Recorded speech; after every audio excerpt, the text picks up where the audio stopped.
Hey everybody, welcome back to my channel, Bookmarks and Breadsticks, and today I'm here to do a couple of book tags. Today's tag is actually the chocolate tag, and I was tagged by Danny over at Spinelli Speaks. Actually, congratulations to Danny. She's getting married in October. I just got married in September, and she was actually one of the first people who really encouraged my booktube channel, so I have a lot of love for her, and I'm very excited to do this tag. Now, I have it prepared, but it is, from what I have, 8 questions, all chocolate themed, and I'm gonna give you some books to answer each prompt. So hopefully this isn't a complete train wreck, but let's go ahead and get started. First question or prompt. Dark chocolate, a book that covers a dark topic: abuse, domestic violence, rape, loneliness, bullying, death, etc. I feel like a lot of chef memoirs can cover this in different ways. Currently, I am reading David Chang's Eat a Peach. David Chang is the restaurant empire owner of Momofuku Noodle Bar, and etc. And so far, I'm 2 chapters in, and I'm really getting a sense of the loneliness and depression and some of the manic. Right now, we're just touching on whether or not he has bipolar disorder. I'm only 2 chapters in, but I think that this is a book that is dark, but will explain a lot of his success and some of his failure. It just came out September 2020, so it's top of mind. It's really wonderful. I really recommend it. That would be a chef memoir. White chocolate, your favorite light-hearted, humorous read. What have I been reading recently? Let me pick something that's fiction. I actually just finished a book last night that is fiction. I know, shocker, I read fiction. And it is called Salty Bitter Sweet by Mayra Cuevas. I complete cover buy this book. I found the cover beautiful, which I'll put the pictures right here. I found that cover stunning, and it is about, the protagonist is 17. Her family has just been blown apart because her father had an affair. Now he's married. Now she's in Paris, basically competing for an apprenticeship at one of the best culinary restaurants in France. But I do find it lighthearted in the sense that she's 17. She's falling in love with her stepbrother. Some of the tropes, like you can predict this book a mile away. Girlfriends in her food program who are all competing for the same spot. Sorry, I'm noticing that I'm going in and out of focus. Are you done? Are you done, camera? Okay, I think we're done. For all of the growth and complexity that she goes through as our protagonist, it's still pretty lighthearted. It is young adult, Isabella, but she goes by Isa. She's dealing with a lot, but I also think that her love of food does keep it lighthearted. We get into some things that feel big for being 17, but I finished it in a day. I found it lighthearted enough compared to some of the darker memoirs I've been reading lately. Third, Milk Chocolate, a book that has a lot of hype that you are dying to read. So this book was supposed to come out right after my birthday, and it is the final book by the dearly departed Anthony Bourdain, and it is a traveler's guide. It is finished by his longtime assistant who traveled the world with him. Anthony Bourdain died by suicide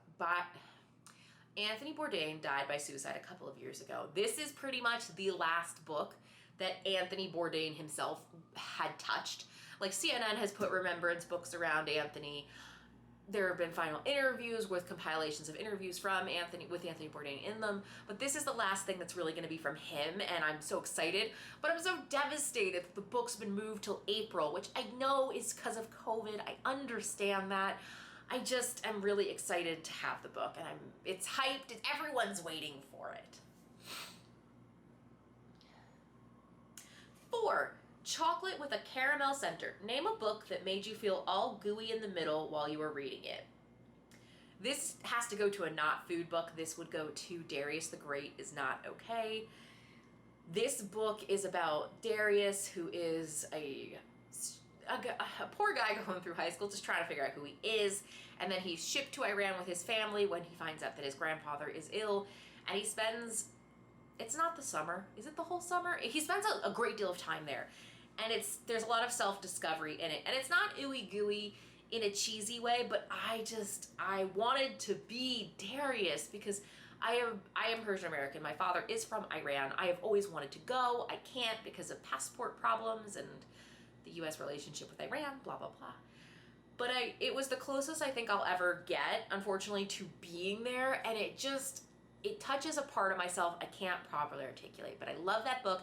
I have the sequel that came out in August on my TBR, and I'm very excited to read it. Wafer-free Kit-Kat. Name a book that surprised you lately. Pizza Girl, this novel, the cover is so loud, very big graphic art, and I just hated it. I talk about it in my one of my wedding vlogs. It just wasn't enjoyable at all, but the cover was so cool and I'm so bummed about it. Snicker, a book that you are going nuts about. That's so hard because I have so many books. A book that I am going nuts about. I don't really have one right now because I'm reading so many different books. I don't want to say David Chang's book again, so I will say I'm going nuts about my Read It and Eat subscription box that I launched this October, and the book theme is bread, and the book inside is In Search of the Perfect Loaf. I am so excited about this passion project of mine. I think you guys will really like this book, In Search of a Perfect Loaf, A Home Baker's Odyssey. So many people are locked at home in quarantine and learning to bake bread. I think this kit is a great holiday gift. You get this great nonfiction book. You get a personal bread baking kit from Janie's Mill, a local mill here in Chicago, in Illinois, that's 5th family generation. I hope you guys consider it. I know this is a shameless plug. The link is in the description below. I'll move on before you all click away. Hot chocolate with cream and marshmallows. What book would you turn to for a comfort read? Kitchen Confidential by Anthony Bourdain, hands down. One of the best books I've ever read. Box of chocolates. What series have you read that you feel has a wide variety and a little something for everyone? This would have to be the Edible series. This is a book series coming out of the UK where they're little books.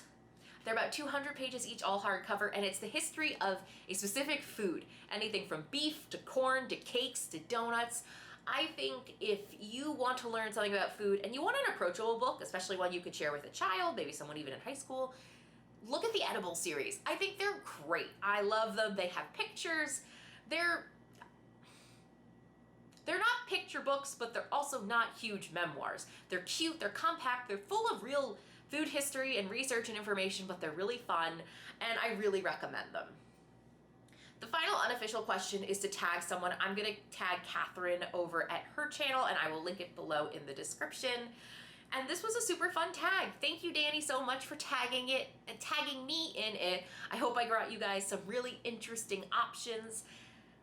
I'm so sorry if I have gone in and out of focus this entire video. Good gracious. Anyway, thank you for watching another Bookmarks and Breadsticks video. Be sure to comment, like, and subscribe below. This is a terrible outro. I hope you're all well. Wear a mask. I'll see you in the next video. Why do I keep doing this? No one does this. Okay, I'm done. Bye.